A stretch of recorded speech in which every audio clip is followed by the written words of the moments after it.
And other people have told me, oh, you know, when you get a C-section, you just feel the pressure. But like, they don't really say the kind of pressure you're feeling.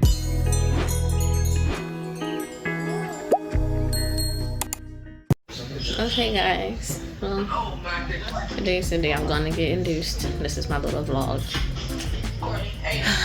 I know what to expect, sort of, but obviously I also don't have any clue. But my husband's here with me for support, talking to my sisters. That's the little part where the baby's gonna lay. So cute. I'm praying that I'm not gonna be sitting here for 3 days in hardcore pain. But before I get officially admitted, I asked them if they could get me some food, because if I happen to have to go 3 direct days with no food, like, I'm gonna cry. That's cool. Hi guys, I'm calling myself kind of vlogging-ish so I can remember. That's Auntie Riri and that's Auntie Tab. Oh, Tab just... How you feeling, Philip?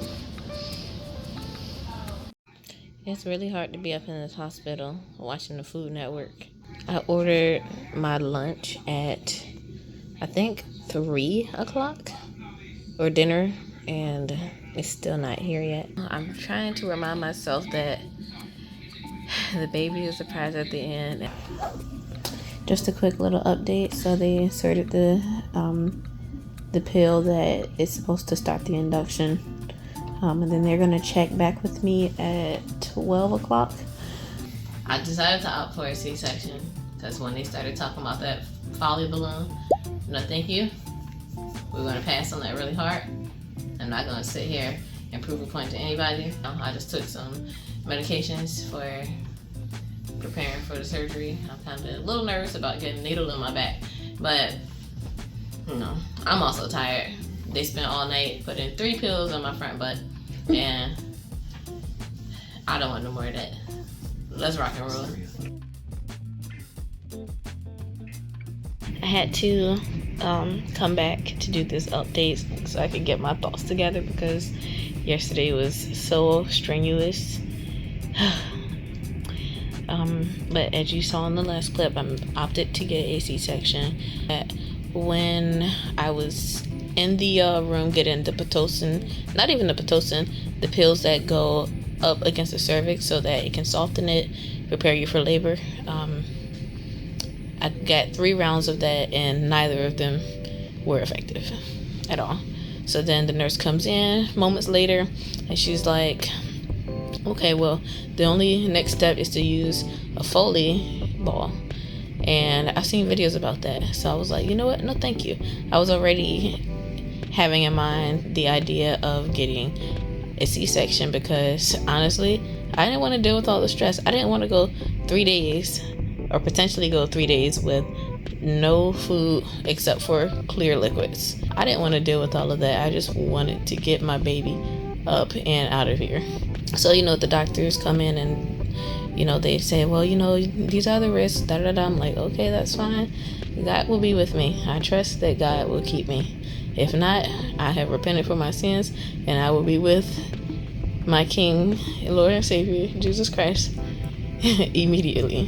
When I casually mentioned getting a C-section, you know, they'd be like, oh, we're not to the point of needing a C-section. But no, actually, I want one. At this point, I don't want them to second guess me or tell me what I think I want. I just want them to do what I asked them to do. I was more worried about delivering with induction because I hear that a lot of inductions end in C-section anyway, and so I'm not gonna wear myself out for up to 3 days, 3 business days, just to have to go get a C-section anyway. Like, and by the time I came out of my C-section, I was drugged up. I felt loopy. I couldn't keep my eyes open. I was in and out. My husband had to keep reminding me, like, Abby, eat your corn, eat your food. I was struggling. I wanted to like hold the baby so bad, but I know I was so tired. I didn't want to like drop her or something. When they started prepping me for the C-section, they gave me like 3 different pills to take that would, you know, prepare me for it. From there, they walked me out into the operating room. They had this table out. It was a pretty narrow table, and then it had 2 arms out, kind of like the cross. They first had me to walk around it, sit my butt up on it. Yes, my butt was exposed because I was in one of these gowns, and if you don't tie it up in the back or snap it together, your butt's gonna be out. So be prepared for a bunch of people to be looking at you naked. I mean, obviously giving birth, that's gonna happen anyway. But yeah, so one of the doctors came in front of me. She let me hold on to her. They told me to like bend my back over this way, hunch forward basically. You know, they did the alcohol swipes on the back. Then they put this plastic sheet over it, and I'm guessing that was kind of like the window to help them mark the spot to where they was going to do the epidural. When they initially put the shot in, did it hurt? Yes. What it reminded me of was when you go to the dentist and they give you a shot in your mouth, but they hit the bone, and it just kind of feels, it's like it hits a nerve a little bit. That's what I felt in my back. I feel like I jerked a little bit, but not so much where like I messed something up. So you'll be fine. You'll definitely be fine. But I'd be lying to say that it wasn't scary. Yes, I'd be lying, because it was a little scary for me. Especially with everything in the room being all white and sterile, and you know, it doesn't feel like you're at home. It feels like you're about to get operated on. Once the shot was in, when I tell you that the table was like a cross, you literally have your arms out on the table like this and your body straight down. The first thing I felt when they gave me that needle was my body immediately felt warm. It took a little while for the anesthesia to kick in. I was kind of concerned, like, oh my gosh, I hope this isn't like the final numbness, because I can still feel stuff. And so he would eventually poke me with a tiny little needle and just say, hey, can you feel this? Can you feel that? And he started, you know, poking downward to see where I felt things. And so I felt things in my arms. I felt them in my chest. But then as he went down, I started to feel them less and less. And as the time went on, my legs eventually just went completely limp, completely numb. And it is the weirdest feeling ever. Nobody could have prepared me for that feeling at all. Putting some kind of antibacterial, anti-something inside of my IV that I have in my arm here. And whatever it was, it burned. It burned going into this part of my skin. So I did not love that. I really feel like the person that installed this one, they, I've never had one in my hand, so I didn't know what to expect. From there, you know, they just started prepping my body, you know, using the cleaning kits, alcohol, antiseptic, whatever, to wipe my belly off, prepare me. So I could just feel the pressure of it. You can't feel what they're actually doing, where they're doing it. And I believe at some point they start to like apply some kind of pressure with a needle or something. There's something they do to test to make sure you're numb down there. He also did a cold test where he had like a bag of ice basically and was putting it on my arms to see, you know, can you feel this? Can you feel that? Can you feel it here? And then went down until I couldn't feel it anymore. And so I made sure every time he asked me, can you feel this? Can you feel that? To be as honest as possible, because there is no way you're gonna cut me open and it ain't numb yet. Ain't nowhere. From that point, they put oxygen in my nose, and I really had to force myself to breathe. It's not that I couldn't breathe, but when your chest starts to get numb right here, it makes it harder or feel harder to breathe.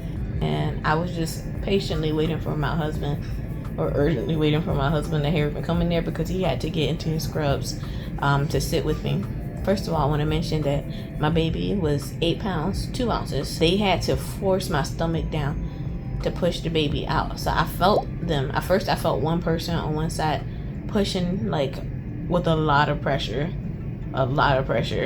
pushing down on my stomach, trying to get her to come out. And this whole time, I'm just like really focused on breathing, because I've never felt this kind of feeling before. And it wasn't a fun experience. I don't know if it was because I was scared or the pressure was like, you know, making my breathing different. But it was not comfortable. It was like they were jerking my body kind of pressure. And when my husband did get in there and they started getting to this point of pushing after they cut me open, I was like holding on to my husband's hand. And from that point, I was kind of like crying and squeezing the crap out of his hand, because I was so nervous about this procedure and the fact that they were pushing down on me like that. So then from there, 2 people started pushing on me on each side. I can distinctly feel them pushing me. They were pushing me so hard that I could feel pain right here on both sides of my shoulders. At this point, I have yet to see my scar. I don't even know if I want to look at it, not because I won't like it, but I don't want to take this brace off my stomach. I can barely laugh right now. Just when I thought that they would never stop pushing on my stomach, then the baby came out.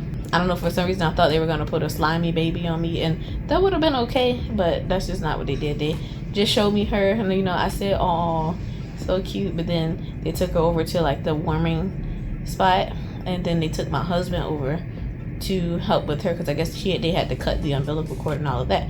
I really just wanted my husband to like keep his hands on me.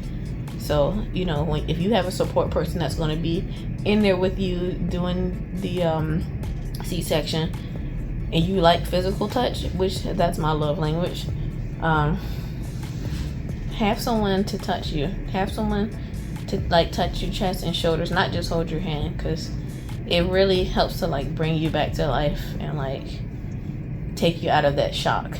And other people have told me, oh, you know, when you get a C-section, you just feel the pressure, but like they don't really say the kind of pressure you're feeling.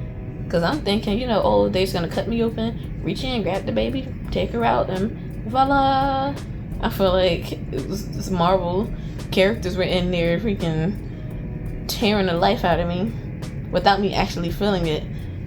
And I just had to endure all for the sake of my baby. So I tried to keep my mind on my baby. And eventually she came. However, I do feel like getting the C-section was still worth actually getting it compared to getting the Pitocin and suffering for 3 days. My baby is so precious and sweet, and honestly, it's still surreal that I have a child. Like, my sister has kids.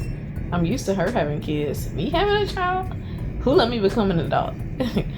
If you guys have any questions for me, I would be happy to answer them. I'm super excited about healing and being able to raise our daughter, and I just love how excited my husband is about her and how overprotective he is.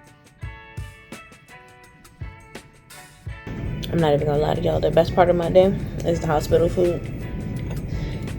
After being pregnant for so long and being sick for so long, just being able to eat food and enjoy it is amazing. Like, I don't even care if it's nasty. It's good today. It's good today. Like, my stomach feels terrible, but it feels good right now because I'm eating. It's time to go home, guys. They're gonna wheel us out. Her dad took everything to the car, and he's waiting for us. I have a few things that I want to take from the room that my husband didn't grab. So hopefully they can help me carry those things, but it's time to go home. This is so surreal. What the world? Like, how did this happen? Who let me have a baby?